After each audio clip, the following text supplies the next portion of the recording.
Boa tarde, a paz do Senhor Jesus, a todos os inscritos, novos inscritos do canal Josué Rasgando o Verbo.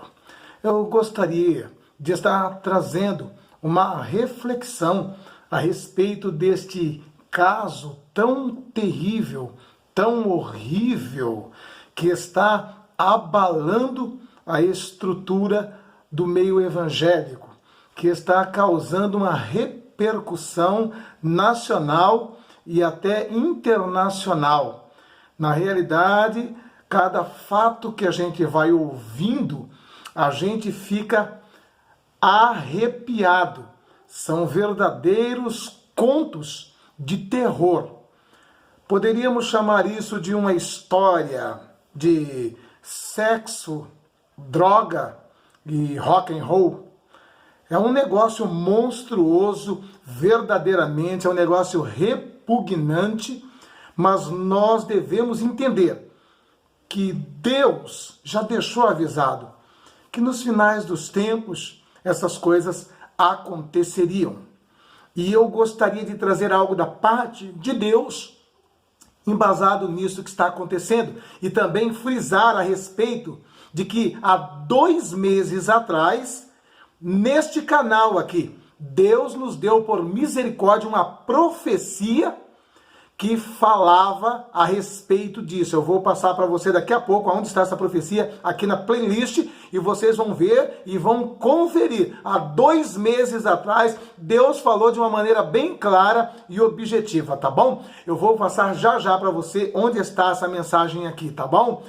Mas antes, agora, eu queria pedir para vocês, nos ajude aí, se inscrevendo nesse canal e também compartilhando essa mensagem para que outras pessoas sejam edificadas, para que outras pessoas sejam alcançadas pelo poder da palavra de Deus. O que traremos aqui não é nada para denegrir o reino de Deus, mas sim para edificar vidas e deixar bem claro que ainda há esperança e que nem tudo está perdido. Então, já a partir de agora, por favor, nos ajude aí dando um like, nos ajude aí compartilhando essa mensagem, porque é a única maneira de fazer com que o evangelho seja expandido e que as pessoas venham entender que nós, como servos de Deus, somos avisados antecipadamente do que está para acontecer, tá bom? Então vamos lá. Muitas pessoas estão assim arrasadas, assustadas com esse fato horripilante do caso Flor de Lis. Note só um detalhe. Há 2 meses atrás, Deus já havia nos alertado de que Ele iria trazer luz a alguém que estava agindo com engano, exercendo um ministério de âmbito nacional, e que esta pessoa era uma pessoa do sexo feminino, e que nesse 2º semestre, ele disse assim, nesse 2º semestre, que ele iria desmascarar, que ele iria trazer à tona esse aspecto, porque quem age de engano, diz a palavra de Deus, não permanece na casa do Senhor.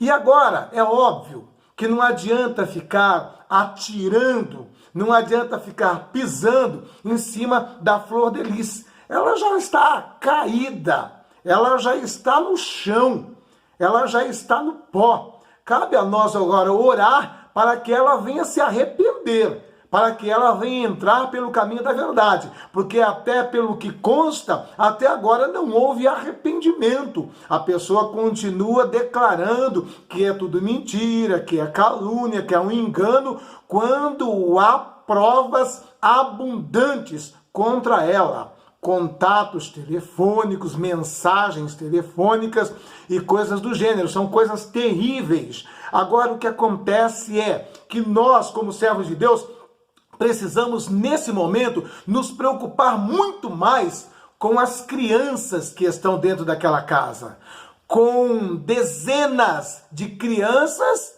e adolescentes que, com certeza, em todos esses anos, viram coisas terríveis, viram coisas horríveis. E nós sabemos que todo esse quadro de terror que acontecia dentro daquela casa reflete na estrutura emocional, psicológica e espiritual, principalmente de crianças. Nós sabemos, é comprovado pela psicologia, que o caráter de um ser humano, 70% dele é forjado até os 7 anos de idade.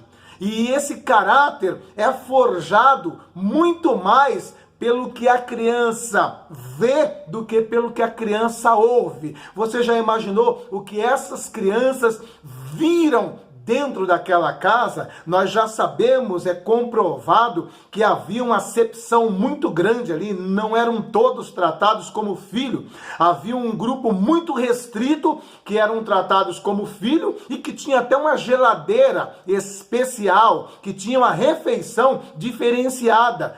É sabido que para a grande maioria dessas crianças que estavam lá, eles comiam regularmente como se fosse uma merenda escolar, né? Era muita salsicha, macarrão, miojo e coisas do gênero. Agora, para um grupo muito seleto, que eram os primeiros que estavam na casa, esses sim, tinham uma geladeira específica, tinham uma refeição específica e o restante passavam por situações complicadas. E note só um detalhe, guarde isso. Nós temos agora que orar por essas dezenas de crianças e adolescentes para que tudo isso que eles viram no decorrer desses anos não venha lhe forjar um caráter deformado, não venham trazer para a sociedade futuros jovens, futuros homens e mulheres com personalidade cheia de psicopatia. Nós precisamos orar muito por essas crianças.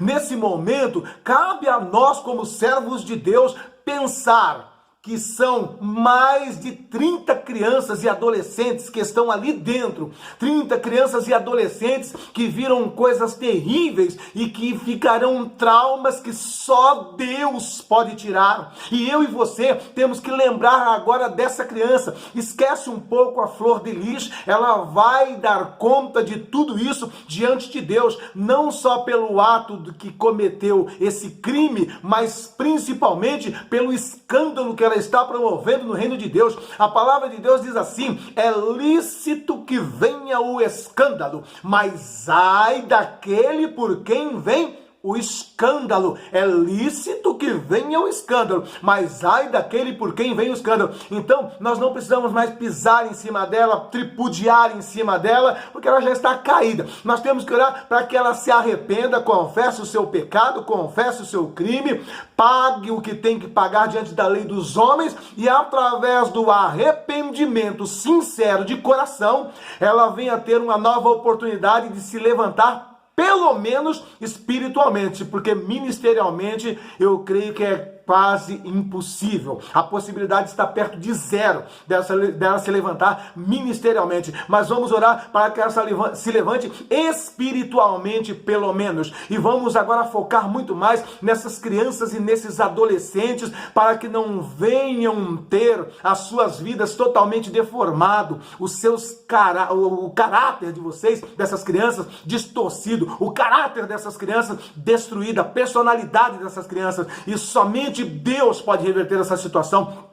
Somente o Senhor pode mudar esse quadro. E nós precisamos tirar uma lição também com tudo isso que vimos acontecendo aí. Muitas vezes nós vamos fazer uma festa, vamos fazer um evento na nossa igreja, a gente quer trazer o cantor fulano de tal, o pregador fulano de tal, e sabe o que acontece? Nós não conhecemos essas pessoas, nós não sabemos como está a sua vida diante de Deus, se eles estão em comunhão com Deus, como estão vivendo. Não valorizamos aqueles que estão dentro da nossa comunidade, que conhecemos, que sabemos que tem uma vida íntegra, que está em comunhão com Deus. Antes, muitas vezes, juntamos dinheiro o ano inteiro para pagar 5 mil reais para um pregador, 10 mil reais para uma cantora, e quando vamos ver, esse pessoal está totalmente enterrado no pecado, totalmente envolvido com prostituição, com promiscuidade. Nós vimos aí há poucos tempos atrás aí o Deildo Costa confessando aí que ele pregava cheirava, cheirado, né? Cheirava cocaína para subir no púlpito.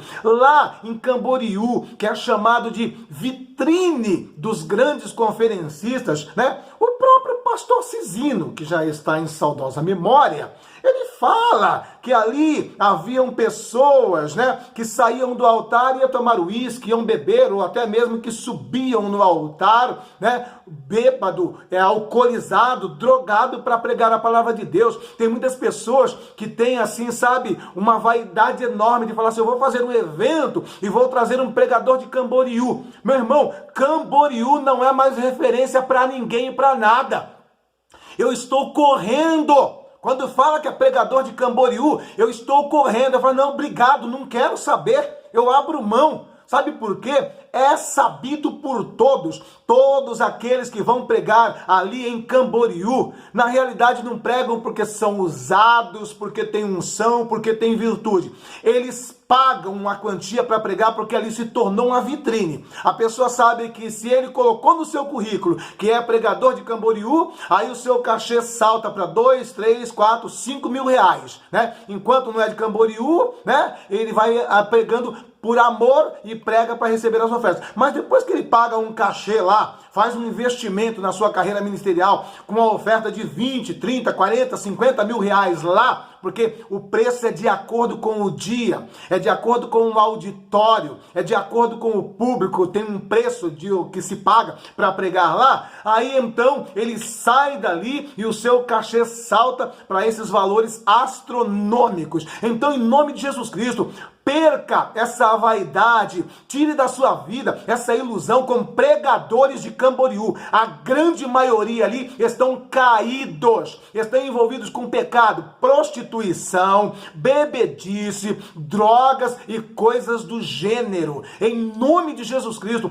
valorize o teu pastor. Você muitas vezes não vai no culto de doutrina, não vai no culto de ensino. Você conhece o seu pastor, sabe que ele tem a vida íntegra, sabe que ele tem a vida no altar, que não está em pecado, que não vive em prostituição, e você não valoriza os ensinos dele. Agora vem um prostituto, uma prostituta que bebe, que fuma, que cheira, que faz e acontece, e você valoriza. Em nome de Jesus Cristo, vamos tirar uma lição com esse caso da Flor de Lis. Quantas igrejas por aí, olha só, mesmo depois do assassinato do pastor Anderson,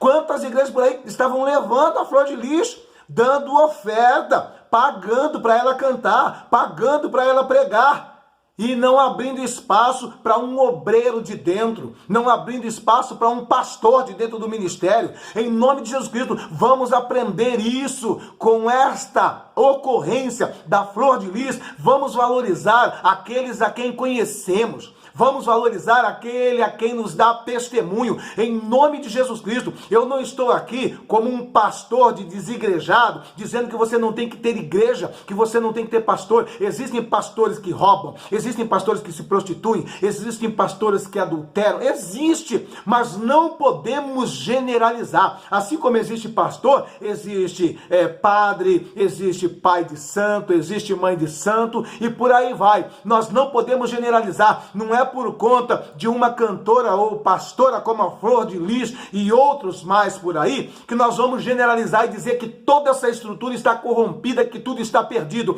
Não, ainda existem os remanescentes. É o que eu já disse numa mensagem anterior. Quando Elias pensou que só ele era o único homem de Deus em Israel, que só ele era o único profeta de Deus em Israel, Deus lhe chama a atenção e diz assim: ei, Elias, ainda tem 7.000 que não se dobraram, ainda tem 7.000 que não comem na mesa de Jezabel. E a mesma coisa, como boca de Deus, eu falo para você, que tem generalizado o meio evangélico, que tem generalizado a vida de pastores, de pregadores, de cantores e de cantoras. Ainda tem os 7.000 que não se dobraram diante de Baal, ainda tem os 7.000 que não se dobraram para Mamon, ainda tem os 7.000 que não comem na mesa de Jezabel. Guarde isso no teu coração, não generalize. É bem verdade que o que está lá no topo dessa nata evangélica estão, uma grande maioria, verdadeiramente contaminado, foram vencidos e corrompidos por Mamon, entraram pelo caminho de Balaão, mas existem os remanescentes que ainda pregam a palavra de Deus por amor, existem ainda os remanescentes que amam almas, que amam vidas e que faz do evangelho não uma fonte de renda, não um meio de subsistência, mas sim uma ferramenta para arrancar alguns dos infernos e levar até os céus. E é isso que estamos fazendo aqui, em nome de Jesus Cristo, com esta lição que aprendemos com o caso Flor de Lis, que possamos valorizar aqueles a quem conhecemos, aqueles a quem dá testemunho, aquele que é o teu pastor, que te mantém durante o ano inteiro, te alimentando com uma boa palavra. É simples,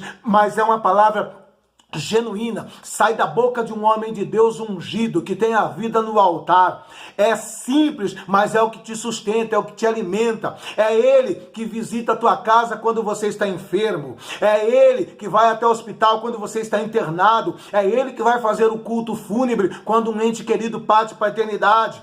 Os conferencistas, os grandes pastores, as grandes pastoras, os grandes pregadores, eles não vão estar perto de você nesse dia. Sequer eles sabem que você existe. Valorize o teu pastor, valorize a tua pastora. Vamos esquecer agora um pouco da Flor de Lis e vamos orar por essas crianças e adolescentes que estavam ali dentro daquela casa e que por anos a fio viu verdadeiras cenas de terror, tá ok? E olha só, o vídeo que fala dessa profecia, que foi há 2 meses atrás, está assim o tema: olha o que Deus me falou no monte. Olha o que Deus me falou no monte. Procura aí na playlist aí. Olha o que Deus me falou no monte. E você vai vir ali, tá mais ou menos a partir do minuto 10. A partir do minuto 10 desse filme, desse vídeo, começa a profecia. E você vai ver o que Deus vai falar. Então, nós não temos que nos escandalizar, porque tudo isso Deus já falou antecipadamente, sabe? Há 2 meses atrás nós fomos revelados, Deus falou que iria acontecer isso, que ele iria